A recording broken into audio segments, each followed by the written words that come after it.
Hello, my friends. I think President Putin is looking at Europe and seeing governments that are far more fragile than they admit, and he likely believes many of them will fall sooner rather than later. If and when that happens, the political landscape changes fast. What comes after leaders like Scholz, Macron, or Starmer is unlikely to be softer, more globalist, or more compliant. You're going to see parties and figures who are more openly nationalist, Britain first, France first, Germany first.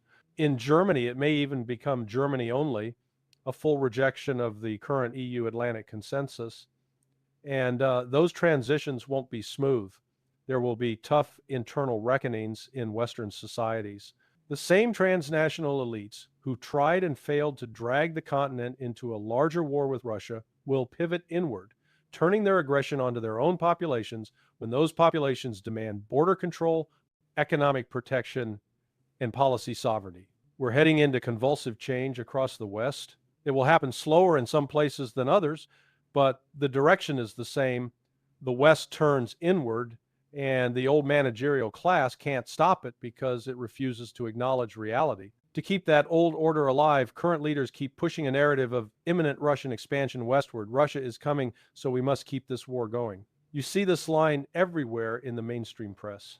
I read a long piece recently that tried to stitch together drone sightings, border incidents, fires, sabotage claims, tanker scares, and airspace violations into a single story. Putin is pushing NATO to a cliff.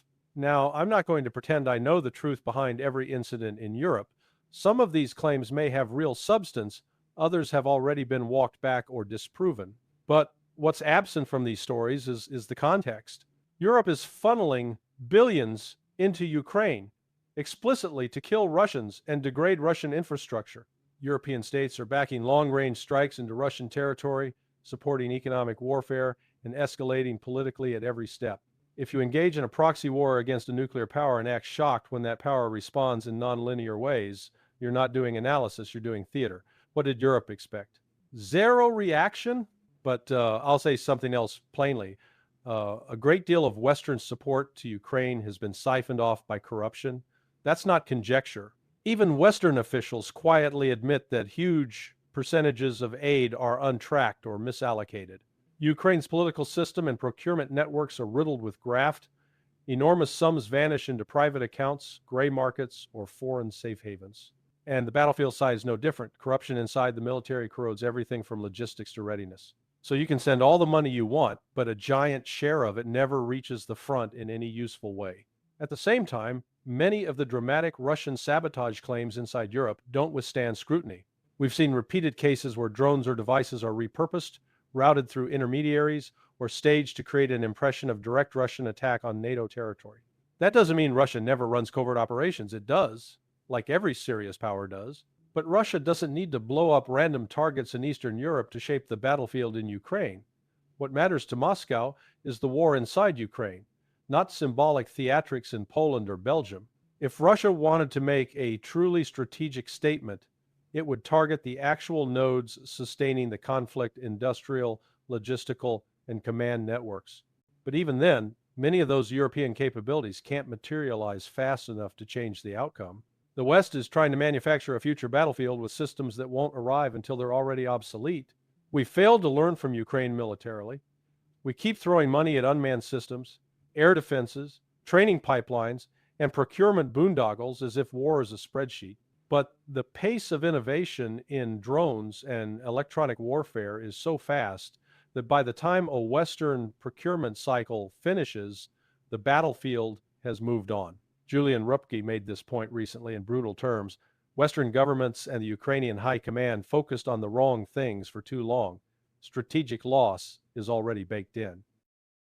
And right on schedule after that critique, we get another big announcement, Macron talking about 100 fighters, a project measured in years, not months. It's the same pattern as the Patriot debate.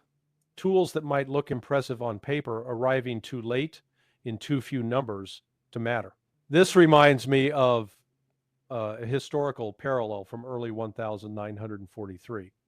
After Stalingrad, German planners produced a sober assessment. Limited time, limited resources. Stop building prestige weapons that can't arrive in time. focus on a few decisive capabilities. They were right, strategically right. But politics, institutional ego, and competing bureaucratic interests killed the plan. My point isn't to relitigate World War II. My point is that Ukraine has never had a coherent strategy supported by Western capitals. Never. When you don't have strategy, any road leads to your destination, and the destination Ukraine has been driven toward is ruin. The longer this lasts, the more Ukraine is destroyed. People, infrastructure, energy grid, everything. It doesn't get better by extending the timeline. It only gets emptier, and the deeper motive behind prolongation is ugly. Some Western elites still hope to provoke Russia into an act that shocks European publics into total war psychology. They want a galvanizing event. That's the logic. Manufacture fear, consolidate control, revive legitimacy through crisis. But Russia understands that game. It's not going to give them the clean trigger they want. Moscow's approach has been methodical, fight where it matters, conserve leverage, and let Western political rot do the rest. From a realist standpoint, that's exactly how a confident power behaves. Now, Macron goes on camera and claims Russia alone wants war, that Russia had no justification that Ukraine has shown constant readiness for a truce. That's not analysis, it's inversion. It ignores the entire chain of escalation since 2014, the NATO expansion question, the war in Donbass, and the open Western policy of using Ukraine as a forward pressure point against Russia. You can dislike Russia's decisions, but pretending there was no strategic cause is pure Orwell. What we're watching is Western leadership trying to keep a collapsing narrative alive. Not everyone in Europe is trapped in that fantasy. Viktor Orban said something recently that matters. He pointed out that the West is financing a country with no chance of winning strategically while corruption consumes much of the aid. He also said something that's unfashionable but true. On Russia, Merkel understood the danger of NATO expansion into Ukraine and Georgia. She was right about that. Many serious diplomats and strategists warned the same thing, from Kennan to Kissinger. The tragedy is that those warnings were ignored. At the same time, Merkel also presided over policies that destabilized Germany internally, especially in migration and energy choices. Europe's core states are now paying for that with social fragmentation, rising insecurity, and economic decline. And Ursula von der Leyen, whose defense policy record was chaotic in Germany, now runs the EU machinery, pushing this war deeper into a losing position. That's a system in terminal contradiction with its own people. Here's what I think happens next. Russia wins the war in Ukraine. The battlefield trajectory makes that hard to avoid. Moscow will dictate the settlement terms because it holds the decisive leverage. But beyond Ukraine, the bigger event is what happens to Europe itself. I expect Germany to eventually break with the Atlantic posture, possibly exiting the EU framework as we know it, and certainly rejecting NATO's current role.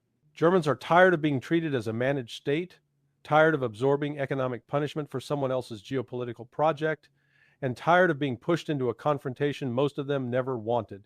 A Germany that walks out of the EU-NATO center of gravity is the keystone removed from the arch. When that keystone goes, the whole structure fractures. And if Germany normalizes with Russia, which history suggests is the natural economic logic when ideology isn't in the driver's seat, you will see the neocon networks panic. They'll try the same playbook they always use: smear any sovereign policy as extremism, portray any independence as evil resurgence. But it won't work this time because the public exhaustion is too deep. Germans, and Europeans generally, are coming to a blunt conclusion. This war was not fought for their security.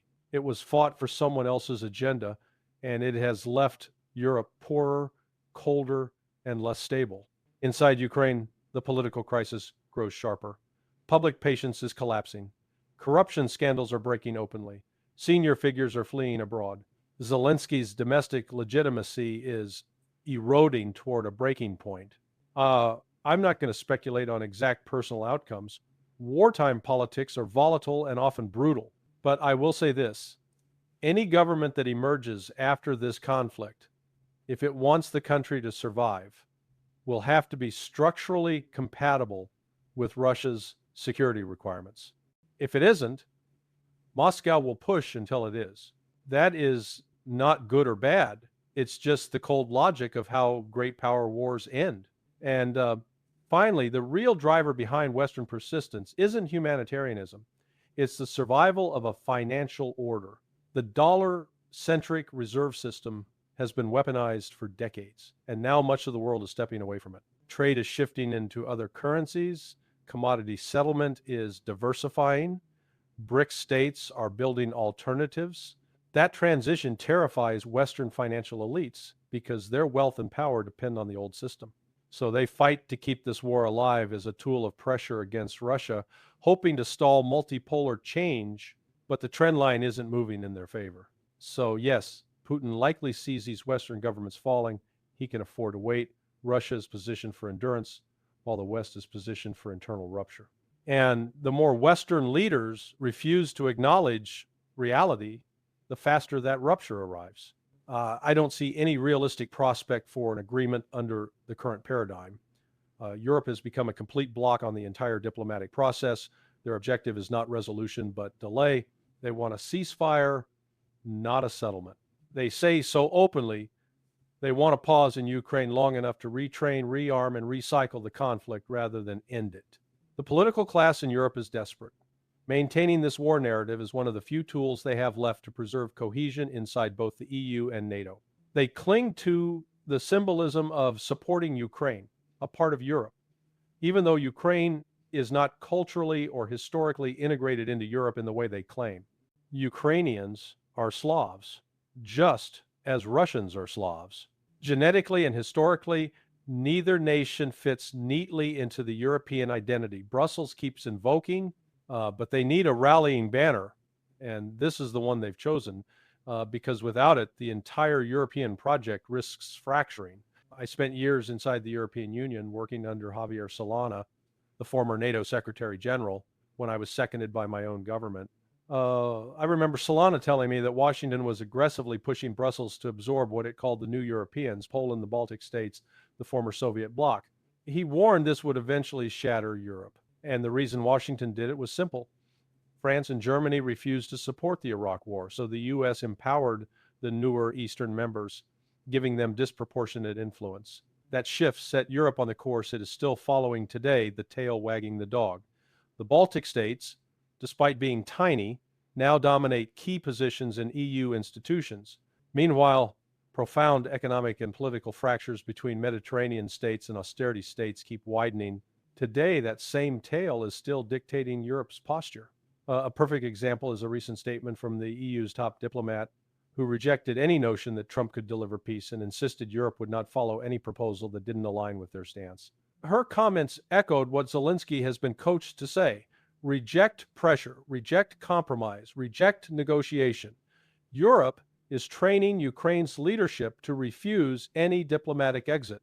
Their aim is unmistakable: prevent a settlement, prolong the war, and ideally trap Russia in another artificial ceasefire that enables a new cycle of escalation. This raises a disturbing question. If European leaders are trying to maneuver the United States into a Pearl Harbor-like trigger, some controlled clash that drags America in what is their objective, it certainly isn't moral. Europe's political class has become devoid of moral grounding. Their rhetoric about European values is hollow. What they want is survival. Survival of their political institutions, survival of their energy-starved economies, survival of their prestige. Europe has lost access to cheap resources, cheap gas, cheap refined products. Energy costs in Europe are among the highest in the world. Without affordable energy, Europe's manufacturing base and its entire economic identity collapses. They are squeezed between the US and China and can no longer compete. Their societies are bifurcated, an elite 10% living very comfortably while the majority sinks. Real wages have stagnated or declined since the introduction of the euro. Desperation is setting in. And yes, the obvious alternative exists: normalize relations with Russia, stabilize energy flows, and rebuild a functioning industrial base. But saying that publicly is forbidden. Look at Germany. The most popular party among young voters is Alternative for Germany, in part because they say openly that the country needs a pragmatic relationship with Russia. Germany's high-end engineering sector was built on cheap Russian gas. Remove that foundation and everything starts collapsing.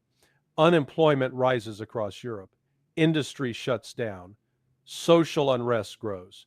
And whenever someone dares to propose the rational solution engagement with Moscow, the system reacts by destroying their career, investigations, scandals, smears. There are ongoing discussions about banning the most popular opposition party in Germany to prevent any shift in policy. Europe has isolated itself and burned every bridge to the future. The UK mirrors much of this. Public anger toward the previous Conservative government was volcanic, leading to a massive backlash. Labour entered power through parliamentary mechanics rather than genuine majority support. Yet public sentiment there has already turned sharply against Labour as well. Britain recently saw enormous hostile demonstrations against the elites, furious rhetoric, demands to halt immigration, deep resentment toward rising crime and social deterioration. These grievances are raw and often ugly, but they reflect a broader Western crisis: collapsing public services, stagnant wages, unaffordable living, and governments that no longer represent their populations. Meanwhile, financialization has hollowed out the real economy. Credit flows not to small businesses or workers, but to asset bubbles and hedge funds. No party has a solution under the current system. This dynamic fuels an opening for outsiders like Nigel Farage, who presents himself as someone who can break the system. But even he would face the same structural barriers. Remember Liz Truss, she became prime minister and discovered she had virtually no power. The technocratic structure of government blocked everything she attempted, from economic reforms to immigration policy. She was elected leader but prevented from governing. And this brings us back to the war. If Russia rejects the 28-point plan, Europe rejects it, and Ukraine rejects it, the trajectory is set. We are heading toward escalation. Western elites cannot psychologically accept a scenario in which NATO is defeated on the battlefield by Russia. They cannot imagine a world where the West is not the ultimate authority. So they cling to fantasies. Russia has suffered 1 million casualties. Russia's army is collapsing, claims they don't believe themselves but need emotionally. Their worldview does not allow for a non-Western center of power. At some point, these delusions will force Russia into the only path that guarantees its security: decisive military victory. When all negotiation is blocked, strength becomes the only language left. Putin has said clearly and calmly that Russia must complete its operation, fully achieving demilitarization, neutrality, and the political conditions required for long-term stability. As someone who has negotiated major conflicts, I recognize this stage. When opposition is too entrenched, a trial of strength becomes inevitable. Only after that trial can boundaries and settlements be discussed. And this is the tragedy. The evidence has been visible the entire time. We warned it was coming. The Western narrative does not match battlefield reality, economic reality, or political reality. And although it is still technically possible to avoid the worst outcome for Ukraine and European security, it is clear that Europe has no intention of taking that path. Instead, they continue doubling down, even as their societies fracture and their energy base collapses. But we will continue speaking plainly. We are not intimidated, and we refuse to accept narratives built on denial. People deserve clarity about the world they are entering. And I will continue sharing what I have learned, including from my recent conversations in Moscow with officials who are directly shaping the next phase of this conflict. The truth will matter when the dust settles, because no one will be able to claim they never saw it coming. They were warned, and the consequences of ignoring reality are about to become impossible to escape.